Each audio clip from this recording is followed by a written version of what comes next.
सबके नाम ईरान, तुर्की और अरेबिया से आते हैं। तुम्हें 50 जनरेशन हो गए, तुमने आज तक एक्सेप्ट नहीं किया कि तुम हिंदुस्तान में बैठे हुए हो। आपके जेब में जो पाकिस्तान का झंडा आ रहा है, India that is Bharat, Hindustan नहीं लिखा है। ठीक है sir, that is Bharat. Iran में महसा अमीनी की हत्या हो गई, ये कैसे पॉलिटिकल मुद्दा है?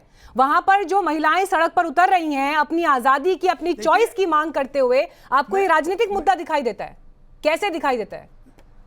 मैं बिल्कुल, मैं यही तो मैं बात कह रहा हूं ना, मैं बार बार कह रहा हूं कि आप दूसरे मुल्कों की बात करते हैं, अपने मुल्क की बात नहीं करते। हम दूसरे मुल्क की बात नहीं कर रहे हैं, आधी आबादी की बात कर रहे हैं। चलिए आप बताइए, आधी आबादी की बात कर रहे हैं और दुनिया की आधी आबादी की बात कर रहे हैं। बिल्कुल आप सही कह रहे हैं। दूसरे देश में, किसी दूसरे देश में जब मुस्लिम आबादी पर कोई अत्याचार होता है तो आप मुस्लिम ब्रदरहुड की बात करते हैं, आप मुस्लिम ब्रदरहुड की बात करते हैं। लेकिन अगर आज ईरान की मुस्लिम महिलाएं सड़क पर उतरकर ये कह रही हैं कि हिजाब पहनना उनकी चॉइस होनी चाहिए, तो आप कह रहे हैं ईरान की तरफ मत देखिए। ये दोहरा चरित्र है आपका, ये डबल स्टैंडर्ड है सर आपका। अपने लॉ ऑफ लैंड को मानते हैं नहीं, कॉन्स्टिट्यूशन ऑफ इंडिया को मानते हैं या नहीं? तो जब दूसरे देश में मुस्लिम समुदाय पर अत्याचार होता है उस वक्त आपका मुस्लिम ब्रदरहुड का स्टेटमेंट क्यों आता है?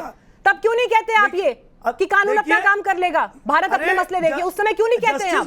लेकिन आज महिलाओं का मसला है, आज महिलाओं का मसला है, और आपको ये लगता है कि जिनकी दुकान चलती है उस वोट बैंक से उनको खतरा पड़ जाएगा, तो आप ये बयान दे रहे हैं। रिजवान अहमद, ये डबल स्टैंडर्ड नहीं तो और क्या है?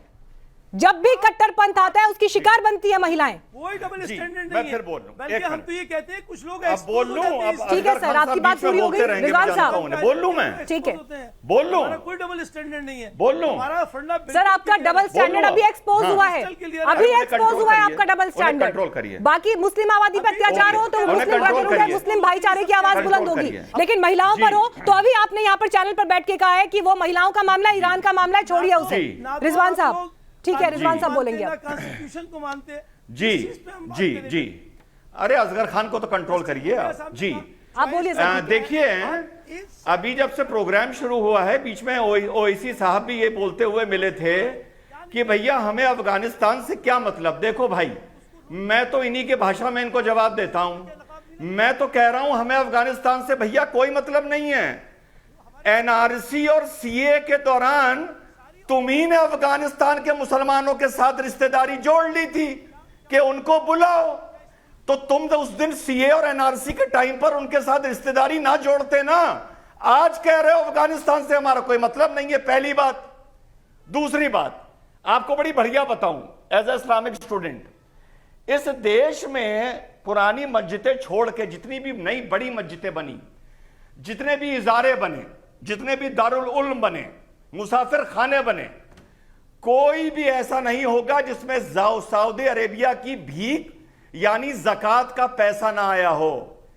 एक मौलाना 15 हज करता है, जिसमें एक करता है अल्लाह के नाम पर और 14 करता है ज़कात लेने के नाम पर।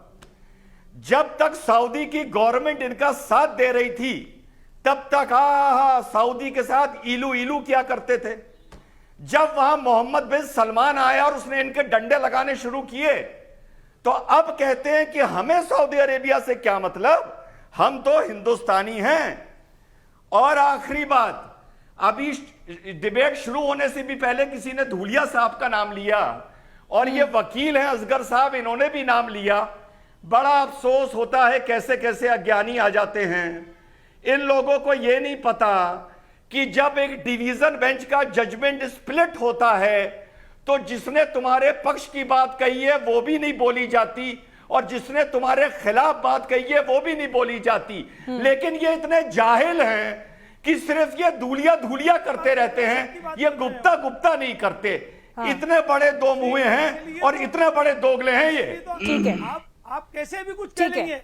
पवन राव अम्बेडकर जी, पवन राव अम्बेडकर जी, मैं आपके सामने कुछ लफ्ज जो है पढ़ रही हूँ अपने दर्शकों के लिए भी, लेकिन आप भी जरा ध्यान से सुनिएगा।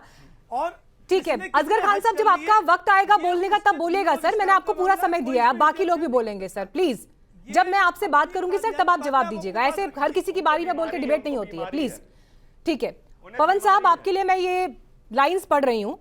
महसा अमीनी की जो कब्र है उसमें फारसी में लिखा है तख्ती पर, जिसका हिंदी अनुवाद हमने निकाला है। कोट अनकोट पढ़ रही हूं आपके लिए। जीना डियर तुम मरोगी नहीं, तुम्हारा नाम एक प्रतीक बनकर रह जाएगा। महसा अमीनी की मौत के बाद उसकी कब्र पर यह लिखा गया है कि तुम मरोगी नहीं, अमर हो जाओगी, तुम्हारा नाम प्रतीक बनकर रहेगा पूरी दुनिया में। क्या इसी प्रतीक से डर लगता है? और अगर नहीं लगता है तो दो लफ्ज नहीं निकल पाए कि हमारी मुस्लिम बहनें जो वहां पर आज ये जंग लड़ रही हैं, हम उनके साथ खड़े हैं। ठीक वैसे ही जैसे सीएए पर हम आवाज बुलंद कर रहे थे, ठीक वैसे ही जैसे बाकी मसलों पर हम आवाज बुलंद कर रहे थे। अगर मुस्लिम आबादी पर दुनिया के किसी कोने में कुछ अत्याचार होता है तो आप कहते हैं ये मुस्लिम भाईचारा ब्रदरहुड के लिए आवाज उठा रहे हैं, लेकिन आपकी मुस्लिम बहनें वहां खड़ी हैं, उनसे आज मुंह मोड़ लिया है, क्यों? मीनाक्षी जी, अब पूरा जवाब सुनिएगा धैर्यपूर्वक। आपने समय लिया है तो बिल्कुल धैर्यपूर्वक। मैं आपको एक कोटेशन दे देता हूं। आपने जो है कब्र की बात कही और एक स्टेटमेंट दिया।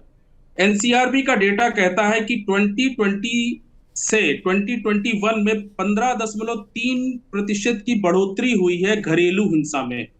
घरेलू हिंसा के रजिस्टर्ड जो केसेस है 4,28,278 सन 2021 में है, और इन रजिस्टर्ड केसेस में 90% से ज्यादा गैर मुस्लिम महिलाएं हैं जिनके ऊपर अत्याचार होता है। हम उनकी बात करना चाहते हैं। हम उनकी बात करना चाहते हैं हाथरस जैसे जो कांड होते हैं, हम उनकी बात करना चाहते हैं जो आंध्र प्रदेश में 22 साल की एक बच्ची जो अंधी है उसकी बात करना चाहते हैं। हम ये बात करना चाहते हैं कि राजस्थान में आज भी वो महिलाएं घूंघट के तले जो है अंधेरे में रहने के लिए मजबूर है, वो गैर मुस्लिम महिलाएं हैं। हम उनकी भी बात करना चाहते हैं। सुन लीजिए, आप पूरा जवाब सुनिए, पूरा जवाब सुनिए। मैं आपको अप्रिशिएट कर रही हूं सर आपकी इस बात के लिए, बहुत अच्छी बात है।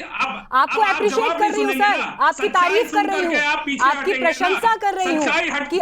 अरे सर, आपकी प्रशंसा कर रही हूं, सुन तो लीजिए। आपकी प्रशंसा कर रही हूं, बहुत अच्छी बात है कि महिलाओं को लेकर आपको ये तकलीफ है और ये नंबर आप लेकर आए हैं, लेकिन मुझे इतनी ही खुशी होती अगर मुंबई की रूपाली के लिए भी आप ये बात बोलते। एक केस बताइए मुझे, आप एक केस बताइए आप मुझे जहां पर घूंघट के लिए मर्डर हुआ है। एक केस बताइए जहां पर पति ने पत्नी का गला काट दिया है घूंघट के लिए। एक केस बताइए आप जहां पर पत्नी ने नेल पेंट लगा लिया हाथ में, उसके लिए हाथ काट दिया, उंगली काट दिया। एक केस बताइए आप मुझे जहां पर बाल कलर करा लिए, बालों अगर यहाँ तक ढका हुआ नहीं था सर, या हाथ यहाँ तक कवर्ड अप नहीं थे। एक केस बताइए जहाँ पर कत्ल हुआ है दूसरे समुदाय में। एक केस बताइए। अगर एक भी केस आपके पास है तो मैं आपकी पूरी बात सुनूंगी यहाँ पर, वरना यहाँ पर ये डबल स्टैंडर्ड मत दिखाइए सर। आप एक्सपोज हो रहे हैं यहाँ पर, आप एक्सपोज हो रहे हैं। 80% की हिंदू आबादी में आप मुझे ये बता रहे हैं कि इतने केस डोमेस्टिक वायलेंस के हैं, लेकिन आप मुझे ये नहीं बता पा रहे कि जहां पर सर तन से जुदा हो रहा है वो क्यों हो रहा है। इसका जवाब नहीं है आपके पास। तारिक फतेह साहब, ठीक है सर, आपकी बात सुन ली सर, आपकी बात सुन ली मैंने, और आपके आंकड़ों के लिए आपकी प्रशंसा भी कर दी, लेकिन अगर आप मुस्लिम समुदाय के लिए भी इस तरह की बात कहते तो ज्यादा खुशी होती। तारिक फतेह साहब, जिस समय आंकड़े बता दिए जाते हैं, जिस समय आईना दिखा दिया जाता है, तो ये जनाब मीडिया बैशिंग पर उतर आते हैं, लेकिन इस बात का जवाब नहीं कि बुर्का नहीं पहना महिला ने तो गर्दन काट दी, और वहां पर खड़े नहीं होते हैं मुस्लिम महिला के साथ। देखिए, ये कहते हैं कि हमारा हिंदुस्तान है, कहीं और की बात ना करो। तो भैया, तुमने तो नाम को हिंदुस्तानी अपना नहीं रखा, ना अपनी औलाद का रखा। तुम्हारे तो सबके नाम ईरान, तुर्की और अरेबिया से आते हैं। तुम्हें 50 जनरेशन हो गए, तुमने आज तक एक्सेप्ट नहीं किया कि तुम हिंदुस्तान में बैठे हुए हो। तुम क्या बात कर रहे हो? अरे एक सेकेंड खामोश, सुने बात, आपको मैंने नहीं बोला। आप चुप करें, आप चुप करें। आपके जेब में जो पाकिस्तान का झंडा है वो आ रहा है। India that is Bharat, Hindustan नहीं लिखा है। ठीक है सर, अपनी बारी में बोलिएगा। अम्बेडकर साहब, अपनी बारी में बोलिएगा प्लीज। ठीक है, आपने अपना स्टेटमेंट पूरा किया सर। ठीक है, तारिक फतेह जी कंप्लीट करिए। दूसरी बात ये है कि ये आज तक हर उस मसले के अंदर कूद पड़ते हैं जहां इनका कोई नुकसान नहीं हो सकता। तो ये फौरन फलस्तीन, वहां अरबों के इलाका या कहीं और की बात करेंगे। ये कभी ये बात नहीं करेंगे 5 लाख यमनी जो मरा है वो किसने, हिंदुओं ने मारा है क्या? 5 लाख सीरिया के अंदर मुसलमान मरे, किसने मारा?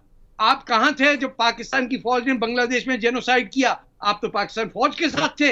आप मुझे एक बताइए आपका लीडर जिसने मुक्ति वाहिनी का साथ दिया हो।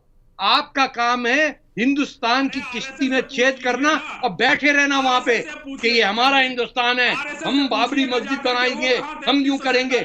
आपको शर्म नहीं आती कि जिस धरती ने आपको पनाह दी, जहां आपको आने दिया रहने के लिए, आपके यहाँ हिंदू दुश्मनी नहीं खत्म होती आपकी गोल से? आप हर वक्त जो है मस्जिदों में हिंदुओं को गालियां देते हैं, आप कहते हैं ये काफिर की औलाद है। आप जब जिहाद और कुफर अपनी जबान से निकालेंगे तब हम एक्सेप्ट करेंगे आपको, वरना आपका काम है। अगर आप लगातार बोलते रहेंगे तो फिर मुझे आपका ऑडियो डाउन करना पड़ेगा सर।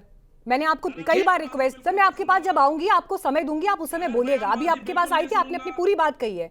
अब दूसरा व्यक्ति इंतजार कर रहा था, उसे प्लीज बोलने दीजिए, प्लीज रिक्वेस्ट। मैं आपके पास आऊंगी सर, प्लीज रिक्वेस्ट है आपसे। सर जब आपका समय होगा तब बोलेगा, दूसरे लोग भी नहीं बोल पाएंगे ना, डिस्टर्बेंस हो रही है, प्लीज समझिए। फिर मुझे मजबूरन आपका ऑडियो डाउन करना पड़ेगा सर। ठीक है पवन जी, आई एम सॉरी, मैंने आपसे कई बार रिक्वेस्ट की। ठीक है तारिक जी, बात कंप्लीट करिए। एक सीधी सी बात है, आप केसेस बता रहे हैं कि जहां डोमेस्टिक वायलेंस होता है और पुलिस कंप्लेंट होती है। मैं आपको यह सजेस्ट करूंगा कि हमारी मुसलमान बहनों की जो बेइज्जती होती है, घरों में पिटाई होती है, डोमेस्टिक वायलेंस, वो तो इतनी एम्पावर्ड नहीं है कि वो जा भी सके कहीं। हमसे पूछिए क्या हो रहा है घरों में। बच्ची कोई बात करते इस्लाम की, बीबी खदीजा ने खुद प्रपोजल दिया था प्रॉफेट मोहम्मद को, और यहाँ कोई मुसलमान हिंदुस्तान बच्ची अगर ये कहे कि मैं इससे चाहती हूँ, उससे शादी करना चाहती हूँ, तो उसको तो आवारा कहते हैं। वो आपके मेंबर ऑफ पार्लियामेंट कह के गए कि हिजाब उतर गया तो वो बेशर्मी घूम जाएगी। यानी यहाँ जो मेरी बहनें बैठी हुई हैं बगैर हिजाब के, ये आवारा है क्या? That is exactly what they mean. ये औरतों को शर्मसार करने का एक तरीका है, उनको कंट्रोल करने का, बिल्कुल भेड़ बकरियों की तरह। ओन द विमेन, किसको कहाँ जा सकता है वो मैं कंट्रोल करूंगा।